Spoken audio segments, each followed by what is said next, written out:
husband in the kitchen cooking. It's preparing. In the kitchen today. It's ain't cooking potato for me, my people.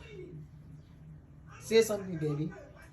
Oh yes, we just arrived yesterday from on our honeymoon, and then my sweetheart, my wifey, she's a little bit tired, so I said, look, you know what happened, baby? I'm going to cook some red potato greens for you. So I'm in the kitchen preparing a delicious food for her. So right up.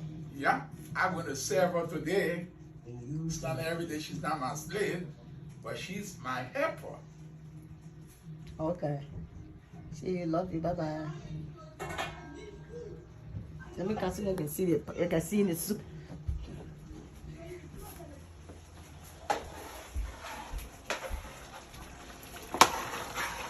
Find in it for money. Happy home. Happy home. You'll be very nice. I'm a cooker. You know, quite a money, Lord. You're buying a lot of can't taste your cooking today.